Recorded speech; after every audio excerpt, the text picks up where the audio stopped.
Here we are recapping the semifinals here live with Friday Night Drive, and we are back for another episode, looking back and looking at the news of the day a little bit as we take a look at the land that we have with high school football here in the state of Illinois. Kind of a stumbling way to say that the games kind of got in the way of some of the conversation over the course of the weekend, and we've got a lot to go through for sure. Steve Soucie, Matt Rodewald with you. A little warmed up compared to where you were on Saturday, I can tell you that. A little bit, yeah, definitely. Definitely was kind of an interesting weather day in the sense where it wasn't what I would classify as being nice, but it wasn't like frigid cold either. It was kind of in that middle ground there. So you could get away without the heavy winter coat, but you definitely needed some layers to avoid being cold. Yeah, and I struggled at night. You and I both did this. We were in the same room together. How about that? Yeah. Twice. Yeah. We were. It's possible. Yes, we are allowed to be around each other. It was one of those things where we were at Providence, and I'm upstairs in the press box, and I had play-by-play duties. And I will tell you that when you're in a press box, it's great. When you're in a press box facing the west, bad idea. Why?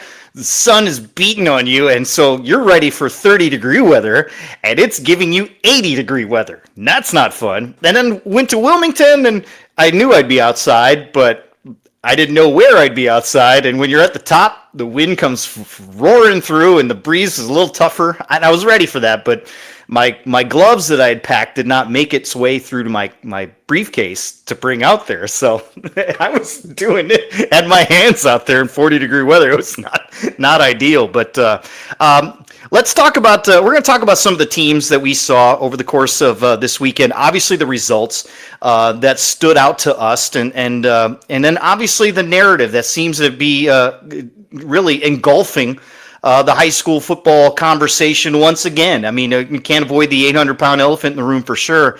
And talking about the private-public conversation, especially early in the week with some of the coaches got on the state final conference calls, had some conversation. Naturally, everybody was asked about it. Some of the answers were interesting for sure. But let's talk about what we saw on the field first, because that to me is always the most interesting, the most important, especially with the kids and the effort that we saw. And let's talk about the two games we saw first and get that out of the way.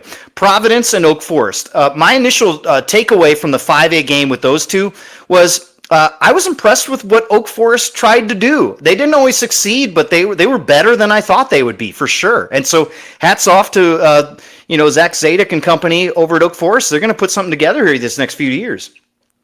Yeah, physical presence maybe wasn't there from Oak Forest to at least match up with what Providence had. So when you just kind of walked out there before the game, you looked at the two teams involved and you said, I don't know if this is going to go real well for Oak Forest. Yep.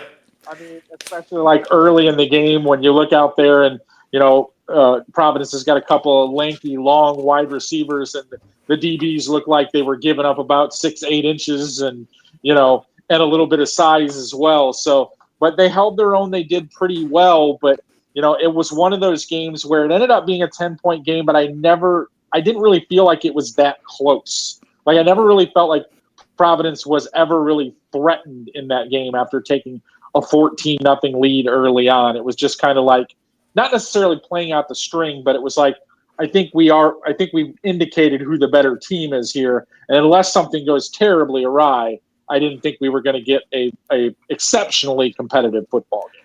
It's something you don't see very often offense, but the way that Oak Forest runs there's kind of wing tee based offense, but it's more of a shotgun type set. And you can throw the ball out of that a little bit. And so they are able to go from edge to edge and edge to edge. And I think if St. Francis is looking at that tape for the state finals, they're going to see some things they like that they can do. And I think that's something that's going to play into this weekend for sure, especially as they'll be doing so in the snow, apparently, for the state finals this weekend. But I was impressed with what they tried to do. And I would agree with you spot on in terms of the fact that it just didn't feel threatened. And there was just not overwhelming, but it was just they were more imposing. than anything else. And Providence has enough playmakers. Really impressed with Mackert in terms of the way he's a physical runner and just enough breakaway speed. They have a nice running back with McKay. I was really impressed with too. That was able to kind of be that change of pace guy. But they have a couple of receivers they're going to be good the next few years. They're a little bit young too, and that's kind of a fascinating thing. I think Providence has something going here that they're going to be, if they can get better this offseason, they're going to be a team to contend with, of course, these next few years with Vita there as well. I want to switch over to Wilmington real quick because you and I were watching in amazement at what Wilmington was doing to a really good offense, and we thought, well, maybe EPG can hang around because of what their speed and both coaches said all the right things all week too about they were worried about the athleticism. Well, we need our athleticism to do something. Wilmington can do whatever they want on the football field, and it showed on Saturday night. Well, I wasn't, working in a work capacity for that game. I was kind of just in an observation mode. So that kind of allowed me to do some things that I probably ordinarily wouldn't do at games. One of the things that I did was I wanted to go look on the end line so I could watch the play developing offensively with Wilmington. And the idea there was they're so good at deceiving the opposition where the football is, where the football is coming out. So I was like, hey, I'm going to go down there. I'm going to look at it from the venue where I can look right into where that play is, see if I can follow the ball. And I couldn't. I was not succeeding very often. And I'm thinking to myself, how hard must this be when you're trying to tackle these players and you're getting blocked in the process? And I'm not doing either of those things, and I still can't find the ball. They have been running this stuff for 30-plus years. And I think, honestly, this might not be the most talented team Wilmington's ever had, but it's running their system as well as I've ever seen it done. And I've seen a lot of Wilmington football. Yeah, and I've seen a good chunk of it. Not nearly as much as you have over the years, but having seen this offense in various capacities, whether it's what Wilmington does, Cary Grove, Prairie Ridge, I remember playing against it, and that was the problem. Find the football. That's what coaches say all week. Find the football. And that's the hardest thing. I mean, when you watch Wilmington on TV this weekend, this is for the casual fan, you're going to watch the quarterback get really low in the snap, and your first instinct is, why are they that low? There's a reason for that. You can't find the football that way. That's the hardest thing. And so keep that in mind. And when you're watching the end line, maybe the production element will help you when they do the goalpost view. And you'll see that on some replays, and you'll go, well, yeah, I can see how that worked because it froze the safety long enough, or it froze the linebacker just long enough where they're 2 steps slow and they can't get to it.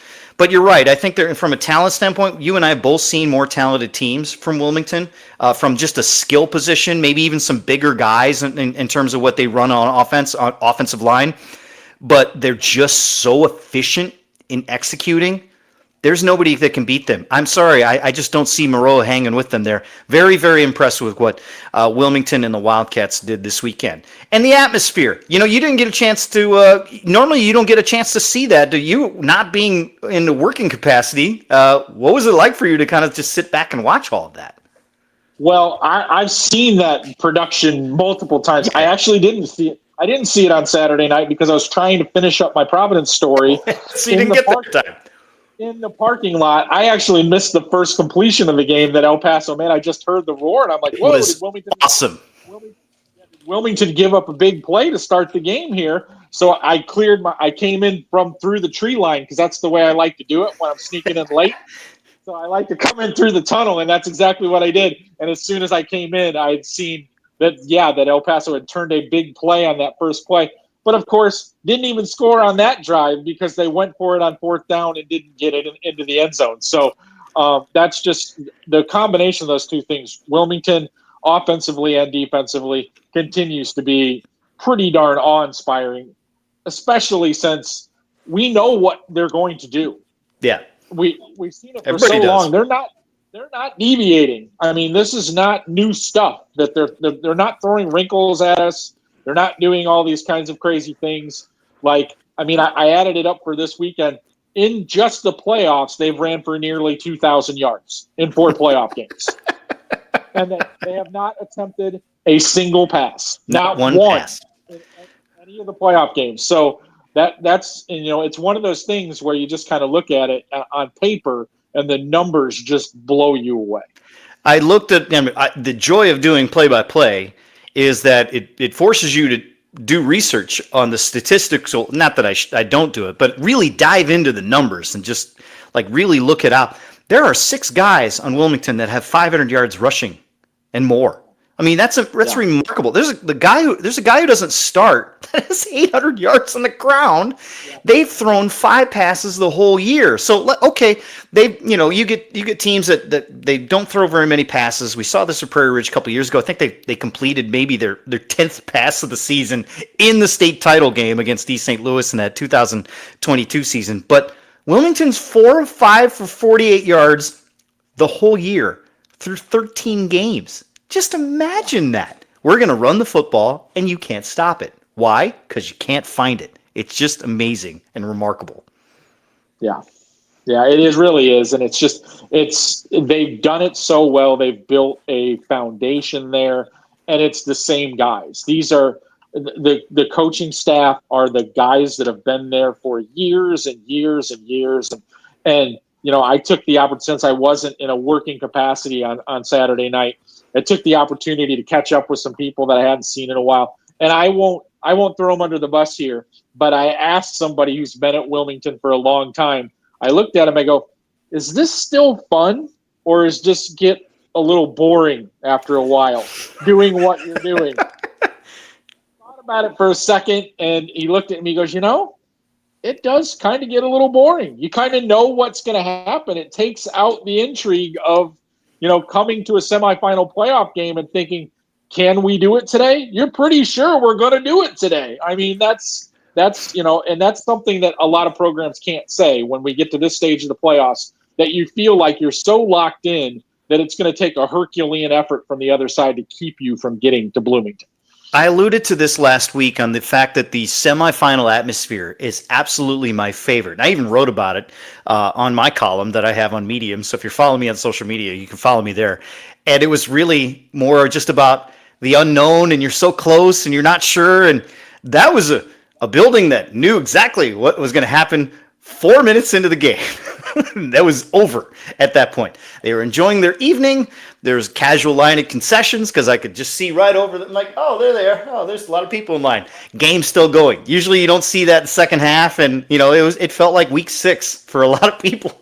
It's just kind of what it was, very strange for me to experience. But we did for the telecast, we made sure to carry the motorcycles and everything, and I wanted to make sure that kind of had its due, and it was more for the El Paso folks that didn't travel, and there aren't many of them because just about everybody was there. Good for you folks from El Paso and from Gridley and all the towns nearby. You were there.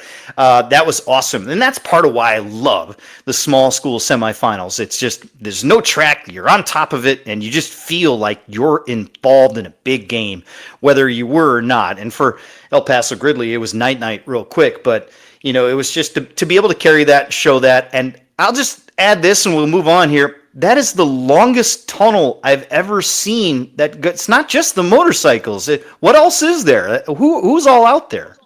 Well, they bring out the fire department. They've got the smoke machines going. They've got, there's all kinds of stuff going on there. You got the student section out there, kids from the middle school. I mean, that tunnel runs all the way from the backfield trees that are outside of the field, usually out to about the 50-yard line.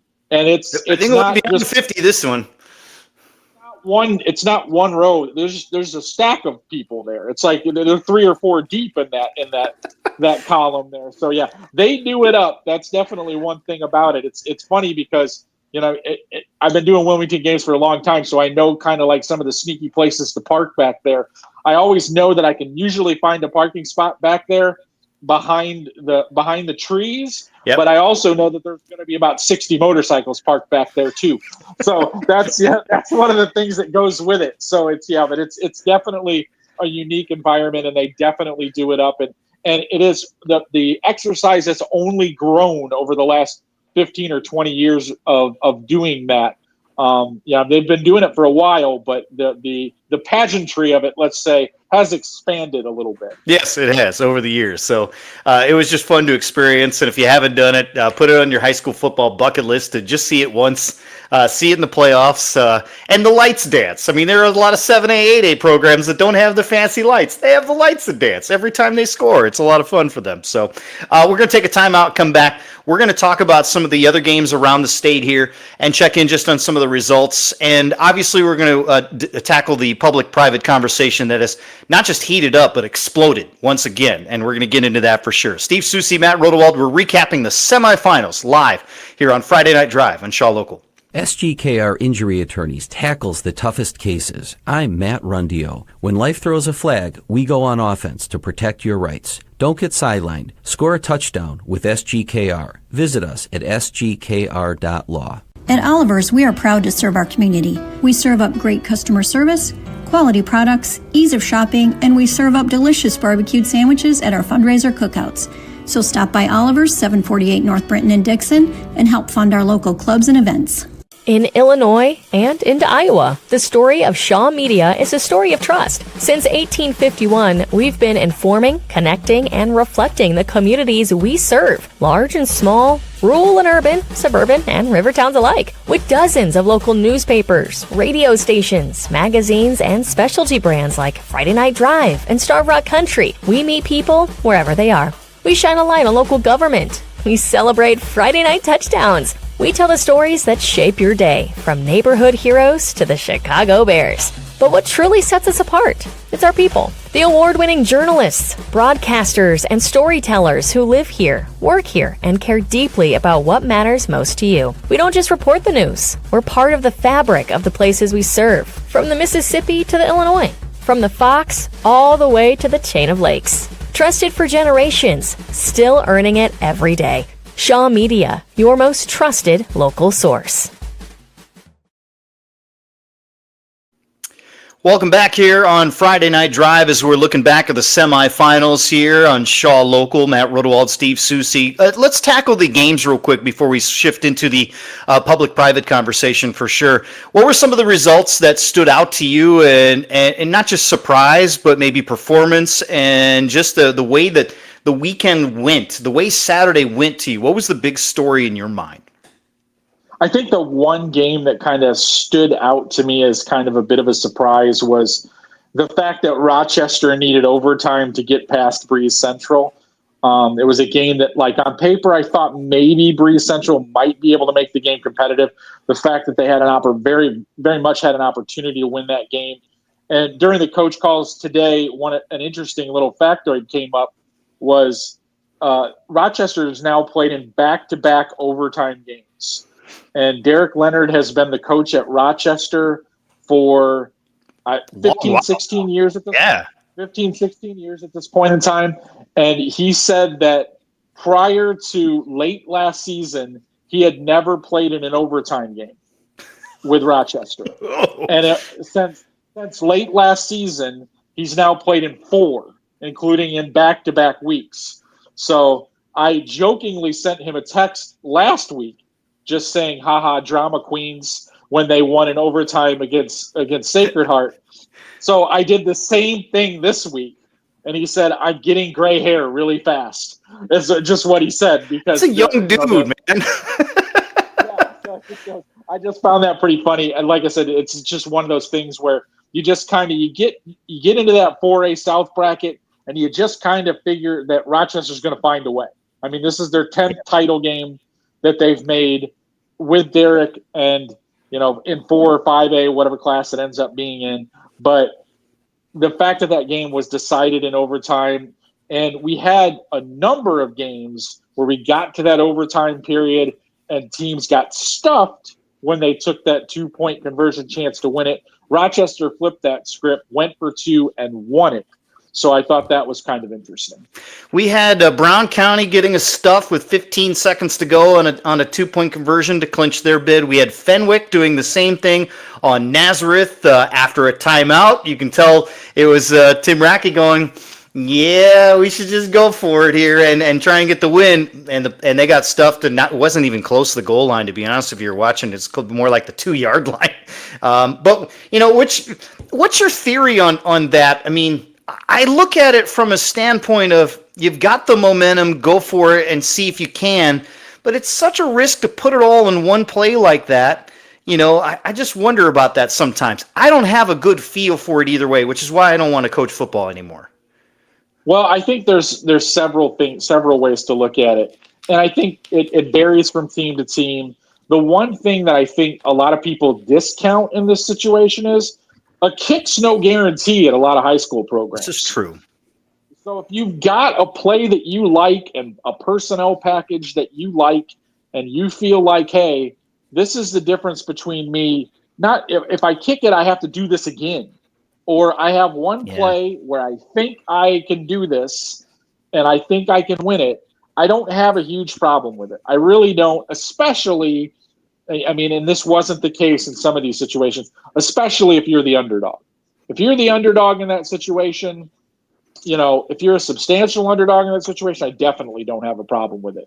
Roll the dice if you have something that you really like. Now, if you're just doing it because you're like, hey, let's try to get this over with, that's a different story. But if you have a play you like, a set you like, a player that's hot, I don't have a big problem with rolling the dice on that situation. Primarily because, like I said, the high school kicking game in some cases is also rolling the dice. I've seen teams lose on missed extra chip shot point field goals that you and I would see. Yeah. Yeah, those situations too. So it's not like the pros where that the extra point is pretty much a given. It's a different scenario there. So I've seen it go a lot of different ways. So if you have something you like that you trust in and that you think your kids can execute, I don't have a huge problem with it. Yeah, and it's also a culture thing. I mean, maybe there's a level of expectation. And this isn't to second guess anything, not by any means, because, he may have, Tim Rackey is a guy who says, we're going for it, and everyone's on board, period. That's it. And afterwards, no second guessing either. So there's no doubt in my mind that everyone believed in the call that they were running for sure. Same goes for, Calhoun trying to go get for the 2-point conversion with 15 seconds. Essentially the same thing to go. They're not connected, but I'll add this. This is just my excuse to kind of promote my idea that overtime shouldn't be from the 10. It should be from the 15-yard line. Make them try and get a first down. I think the intrigue gets more interesting. And then, while as much as I love the drama, you kind of want to take the drama out because we're talking about kids having to deal with that. For a lot of these seniors, dealing with that for the rest of their lives, in terms of that play, living on that play for a long, long time. So let's shift gears here and talk about some of the other. What else stood out in terms of just the results at this point, aside from Rochester having to go to overtime? I mean, Stockton got stuffed by Lena Winslow team. We saw East St. Louis do East St. Louis things, and obviously we saw some of the really high end private schools or high end public schools.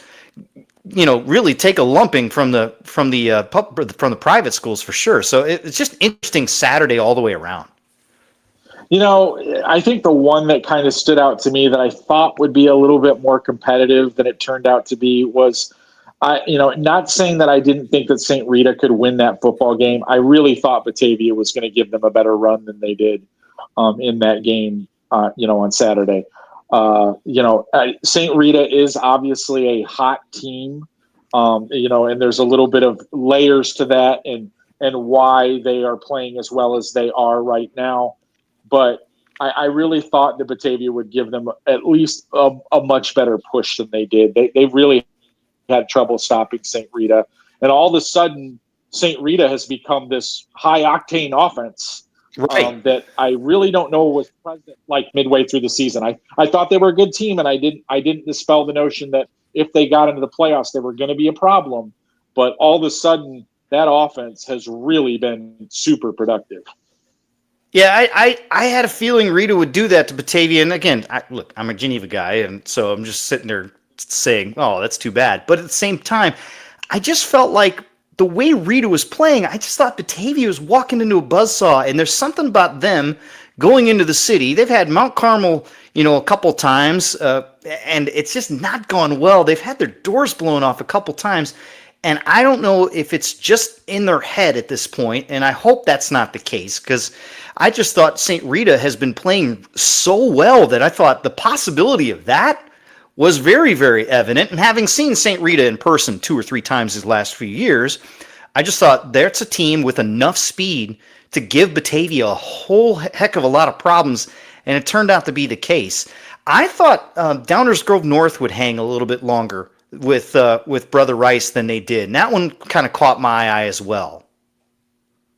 Yeah, I can see that, but I think on the same vein, I think Brother Rice has been at a very, very high level for a while now. So slowing them down was going to be tricky. Downers Grove North's defense had been playing a little bit better, but I think this was a whole different animal this week than, some of the teams that they've kind of shut down and reined in before. Because you look at what Brother Rice has done, the body of work since the Mount Carmel loss, they really haven't been pushed. They've been playing on paper what looks like pretty good football teams, and they really have just ran right through everything in the second half of the season and now in the first 4 weeks of the playoffs. So that's a team that I feel like I have felt all year long. You have to put in that upper tier of all programs, maybe a slight step behind. I mean, obviously they lost to Mount Carmel, and maybe you can make the argument that East St. Louis should be ahead of them. But after that, I don't think anybody should. And I think there's a gap from 3 to 4 as well. I think the most entertaining game of the weekend was the one that you and I probably heard in the car on the way out of Wilmington, Lockport and Oswego. How much fun was that? I enjoyed just hearing kind of the sound and the whole atmosphere that's everything that a semifinal should feel like. A 10-7 banger for sure, and they got a game-winning field goal, and then they had to hold off the Porters from making their ensuing drive. They had a big play in the final minute just to get it within field goal range, and then that went awry, and that was a lot of fun, and good for Oswego getting the state finals for the first time in 22 years. Brian Cooney brought up his 92 team today on the teleconference, and I thought, there's a running back on the 92 team I remember by the name of Chad Bailey, who was one of the best I had ever seen. Speedy, shifty, very good track athlete as well. Keep in mind, I was a 12-year-old kid watching that guy run around the Burgess Field in Geneva and thinking, who's that guy? He was that good. But that just shows that there's a pedigree and a tradition in Oswego, and it's nice to see that back. Yeah, it definitely was an interesting game, kind of looking at it from the perspective of, what it turned out to be, and was kind of exactly what, we had kind of expected. I had taken a fair amount of ribbing from the Lockport faithful based on my prediction 2 weeks previous that Lockport wants to get into rock fights when they shut out Barrington. Well, when I found out about this game, I'm like, well, maybe I'm not that stupid, because that could safely be classified as a rock fight, a defensive struggle where it was like one busted play could make the difference in that one. It was definitely a defensive struggle. Both of those two teams kind of put it out there, put it on the line. Lockport missing a field goal at the end of the game that might have sent that into overtime. And then I think it would have gotten extremely interesting if we would have had an overtime period between those two schools, where it would have been, fighting for inches rather than yards. And it's nice to have a kicker. I'm telling you what, when you have a kicker, and that's on grass, I think it's safe to say, and I wasn't there, but I'm guessing that grass is a little slick on a Saturday night in November. Even though we didn't have any precipitation, that was probably not the easiest 40-yard field goal to make. And as Lockport's kicker will tell you, the same thing the other way around. It was probably 36 that he missed for the game tire as well. But Oswego getting to the state championship game is great. I think it's just great for the area, and so that's just awesome for them. And hopefully that program continues to go up and up. You thought the team last year had the goods to quite possibly make a run. This was not a team I expected to get down there for sure. Just kind of neat to see how this, and that's not the fun with the playoffs, is to see the team that figures it out in the postseason. And Oswego's one of them. Yeah, it definitely is one of those situations, because I was telling somebody before, it's like sometimes I didn't do it this year, but I usually do. I kind of go through the exercise of like looking at the entire field and trying to rank them, 1 to 32 in the order of how I think it is likely that they would make the final. I didn't do that this year. I wish I had, because I'd be interested in seeing where I would have put Oswego before the tournament started, and obviously where they ended up. Obviously they ended up a lot farther along than I would have expected for them. So definitely catching the momentum at the right time. And you always like to see those stories that develop, the teams that kind of catch fire, do the things that they have to do, and get rewarded, by getting themselves all the way to this game. Whatever happens here, there are several teams, I think, that have made the finals that, yeah, you certainly want to win that state championship game, but whatever happens this weekend, this season can easily be marked a success based on the expectation heading into the year. Absolutely. I would agree with that. St. Francis is one of those for me. I certainly didn't expect them. I thought they could, but, for them to get there is great. Rochester, we'll see. This is a tough one, I think, in 4A for sure. Maroa is a team that we didn't expect to get there for sure. Lena, after what they went through to start the season, didn't expect potentially for them to get there, but they found their way back as well. So it's fascinating to kind of look at how these brackets have broken down here for sure. Let's put up Igor's comment there, John, and show you, this is a good transition for us. And I'm not going to read it, but you kind of get the gist of it. And it just basically it's adding it's continuing to drive the wedge that we saw kind of blow up these last couple of weeks here, and really over the course of the last few days. And then, I tweeted just an indication that we had 6 public versus private games that didn't go the public's way. An average margin of victory was 20 points or so. And boy, I got a whole bunch of comments back on that one. I appreciate the feedback and the engagement for sure. I tried not to weigh into that because I wanted to save it for tonight. Seuss, you were on those calls today, and right in the spotlight of it is on Jordan Lynch. And he had some thoughts on this whole thing too. What was your take on what you heard today? It's just one of those things that I think a lot of people try to oversimplify with statements kind of like what Jordan made today. It's a much more complicated issue. You can't dice it down into one little soundbite like that. You can, but I think it's not an even-handed comment. It's not something that you have to, I don't think you can condense it into a soundbite. You need to be, I guess, a little bit more open to the other side's issues with this thing. And a lot of people get into this, and I guess they don't want to look at all sides of it. They want to look at how it's perceived from their particular viewpoint. Right. It's so complicated, and I don't know if there is a solution out there that will temper this. Like there's a lot of people that say, hey, just separate them, put them in their own classes. I really don't think you want to do that. I don't think you can. I don't think you can. I don't think it's feasible, one, and two, I just don't think you want to do that. You might think you do, but I don't think it's the right answer. Here's the quote that stuck out and caught a lightning rod of criticism today from Jordan Lynch. He said, quote, "Everyone has it tough. There are pros and cons to every school. At the end of the day, look at yourself in the mirror. If you didn't win or you're just not good enough, accept that. Stop looking for excuses. It's kind of getting exhausting." That trying to boil it down into a soundbite there is fascinating to me. And let me spend some time on this, because I think people forget something really basic in this whole private versus public debate. Football, it's an extension of the classroom, right?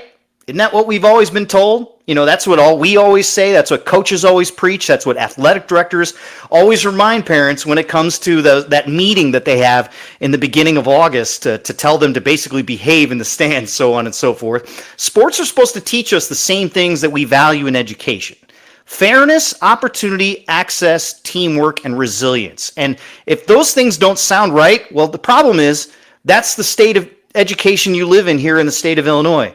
And when Jordan Lynch says things like "everyone has it tough, stop making excuses," Seuss, it's tone deaf. It ignores the whole reason why high school sports exist. If equity matters in the classroom, and in Illinois, you and I both know it absolutely does, then it has to matter on the field too. And here's where it becomes possible to ignore the balance. Soucie, I'm going to ask you a question. How many private schools play football in this state? It's just a hard number that you can think of off the top of your head. I had 70 in my head. It is not that high. It's more like 50 to 60. It's somewhere in that neighborhood. 50 to 60, okay. Yeah. And so I just think, yeah, there are a couple of non-boundaried schools that technically qualify as that are in the Chicago Public League as well. But it's around 50 to 60 because basically what it comes down to, it is around 10 to 12% of playoff eligible schools. That's how I know roughly what the number is. Somewhere in that window, 10 to 12. 10 to 12% of football eligible schools that make up 44% of the teams playing for the state finals. Now imagine that statistic in academics. If 10 to 12% of schools earned 44% of the scholarships, if 10 to 12% of the schools got 44% of the AP pass rates, if 10 to 12% of the schools dominated all the standard tests, we would call that a huge equity crisis in this state. We'd be holding hearings. We'd be in Springfield. They'd be on television. We all would be screaming at the top of our lungs at board meetings. You all know this. But because it's football, private school coaches say, work harder, look in the mirror. That's not toughness. That's out of touch. And let's just take a place like Batavia. Look, they're well-resourced. We know this. They're a well-supported public program. They fundraise something like $65,000 a year for that football program. And it's great. They take pride in that. But boy, imagine Batavia if they didn't have any boundaries. Imagine if they could pull kids from anywhere across the western suburbs. Imagine if they could build rosters from a metro area instead of a map that's drawn for them by the state of Illinois. Their football reality would look very, very different. And that's the whole point. Resourcefulness is not the same as roster freedom. Then today, of course, somehow Belvedere, Oak Forest, Morris, they got lumped into the rich public school narrative by a reporter, which is extremely lazy. When you look at the numbers and you look at the median incomes and you look at the free and reduced lunch percentages for those school districts, go ahead, just look at the community economics of all three of them. They're not wealthy programs. These are middle-class, working-class, grinding communities that take enormous pride in their teams. And Soucie, you and I both know Morris is on that list that takes extreme pride in their teams. To call those schools rich is not just wrong, it's an insult to what they actually overcome. And they're still expected to compete with the schools that have selective enrollment, financial aid packages, alumni-driven pipelines, no geographic limits, structural advantages that public schools cannot legally replicate. When private schools and their coaches shrug and say, stop complaining, it's not because they're misunderstanding the argument, Soucie. They're ignoring it. Equity is either a value in the state of Illinois or it's not. So if we're going to preach it every single day in the classroom, we cannot pretend that it just disappears when the lights turn on every single Friday night. Because the classroom doesn't stop at 2:45. You and I know this. The classroom continues on the field. And the lesson should be fairness, not pretending that the system is level when the numbers scream otherwise. Now, the solution to all that is very, very interesting because you and I don't have solutions for that. What do? Do you make it your own class? I don't think you can. But there's a vote coming up to add the multiplier. And I believe that multiplier, what is it now? Is it still 165? Is it still that number? Okay. So somebody asked me, they didn't understand it.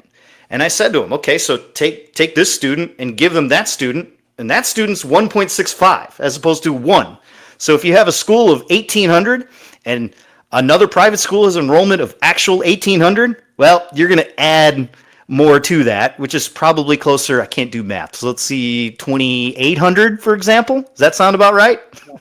I did math today. Nobody told me there'd be math. The point is that multiplier that it's on the table is at 2.5%. That's a huge shift. If that goes through in one of those proposals, we're going to see it a little differently here. Now, I don't know where this thing was in terms of support the last couple of weeks, but I can tell you now that is going to have a ton of support around the state. And principals, athletic directors, superintendents, and football coaches who are definitely going to be screaming from the high heavens, vote yes. And you and I both know it. I agree with you on that point, but the one thing that you kind of have to realize that in the current structure, some of these schools that are already in 8A, what do you do with them? They're going to go to Right. 9A. There is no 9A. There is no 9A. So there's nowhere else to put them, and then it becomes an argument of, okay, are we going to make 8A the landing space for every large private school in the state? Because if you go to 2.5, that's what's going to happen. Yeah. So all the schools that are in 6, 7, and 8 private school right now, if you put that multiplier at 2.5, they're all going to go to 8. All right. They're not all going to qualify for the playoffs unless we have a expansion of that, which is also on the table. But if it's based on the traditional structure, what you're going to end up having is you're going to have an 8A classification that's probably going to have somewhere in the neighborhood of about 15 or 16 private schools. 8A. And the question you have is, can those public league schools compete? Go ahead. I mean, the ones that are left are going to be your bigger, more successful public schools that now are they're upset about how many private schools they have to run into now. Now they're going to run into twice as many. All right. And 6 and 7A are still going to be represented by private schools, because even if you bump it to 2.5, the landscape just changes where the schools that are now being bumped up from 4A to 6A, they go from 4A to 7A. All right. So you're still going to have private representation in 6 and 7. A Montini, for example, they're in 4A this year. A 2.5 multiplier puts them in 6A. So they're not going away. You're not putting them individually in classes. You're just changing the label.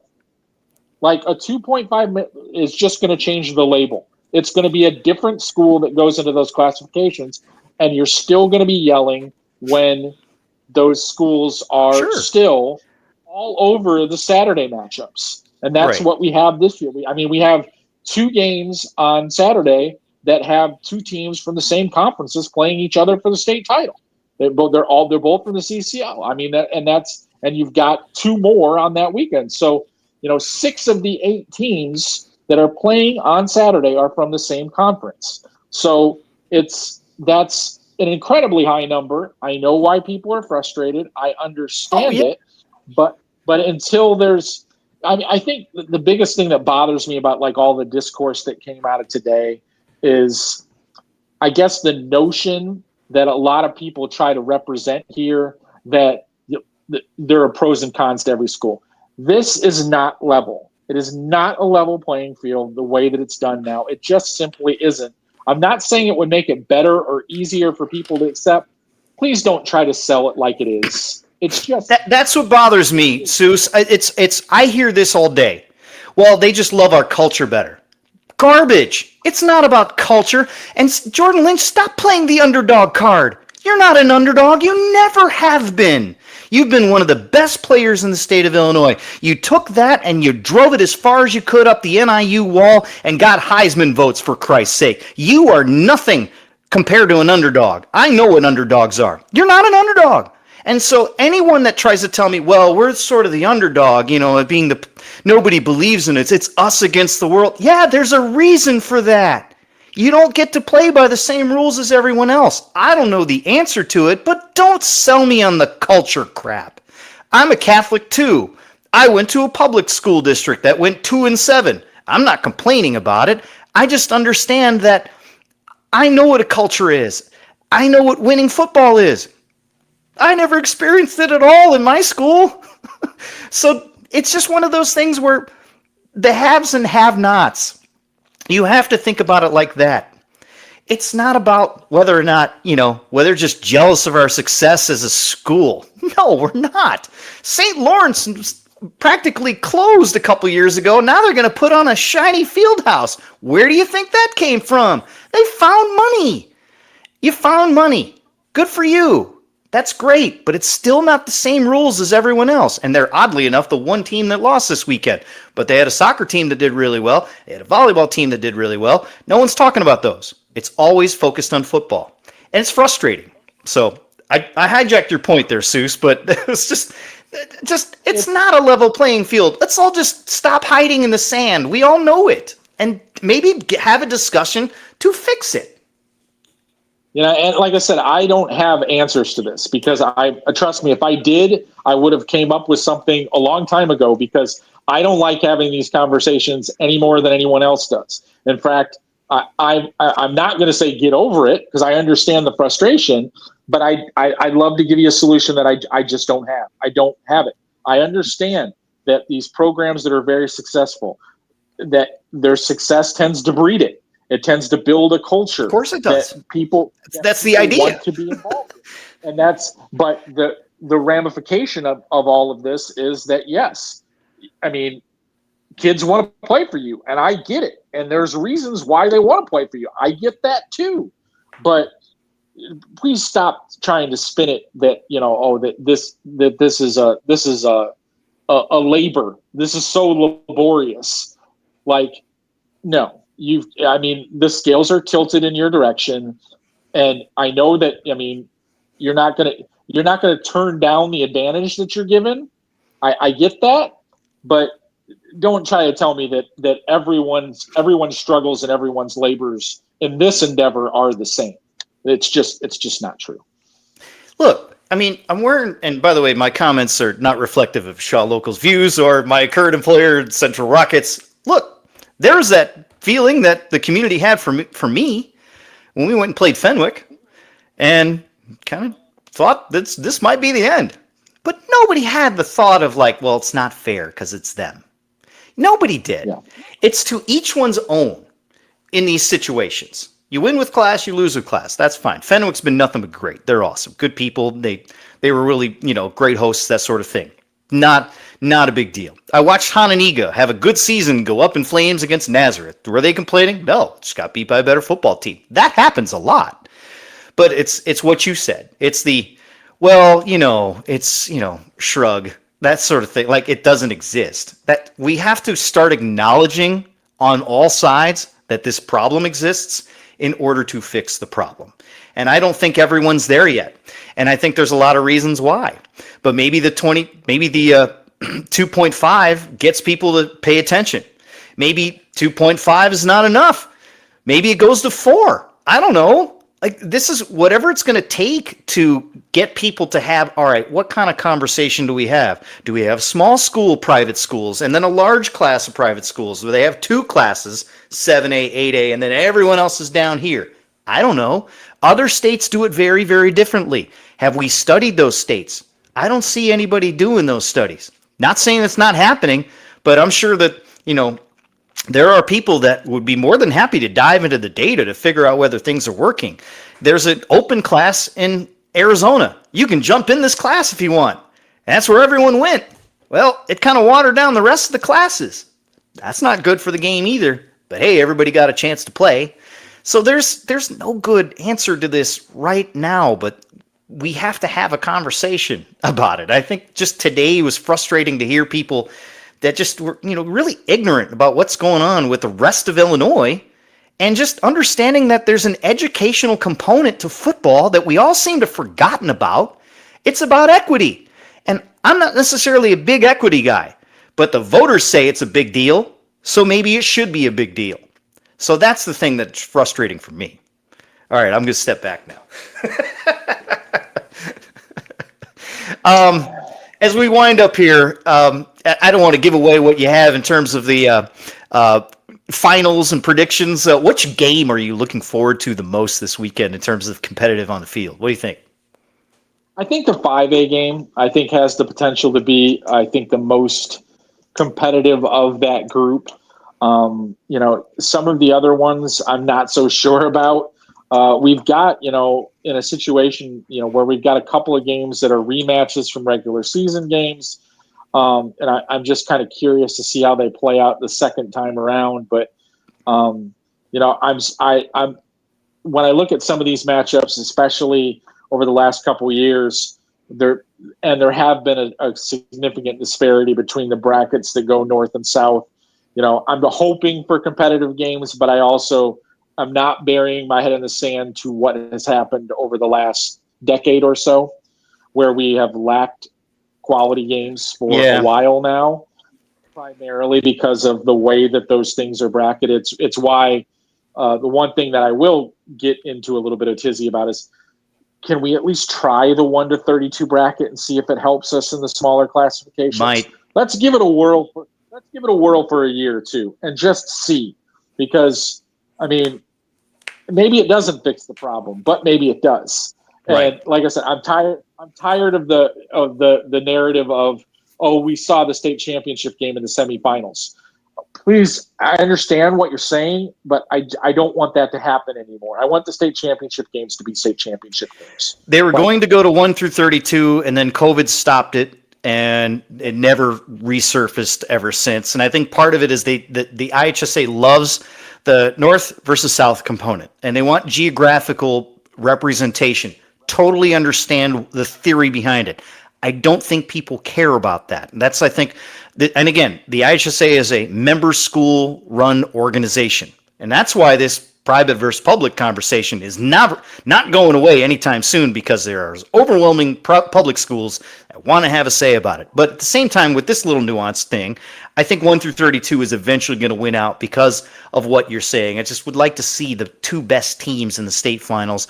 My matchup, nothing jumps out at me other than maybe Montini Rochester, but that 3A game is intriguing to me just because I want to see if Unity can hang a little bit there with Byron, and 8A is going to be really, really a treat in terms of just the atmosphere coming out of Brother Rice St. Rita, and Oswego's right there in the middle of all this, going, what in the world are we doing here? How long can they hang with Mount Carmel? I don't really know. But again, when you have bad blowouts, guess what you don't have? Television viewers. That's something you got to keep in mind, and I think the IHSA understands that just a little bit as well. So we have gone over time.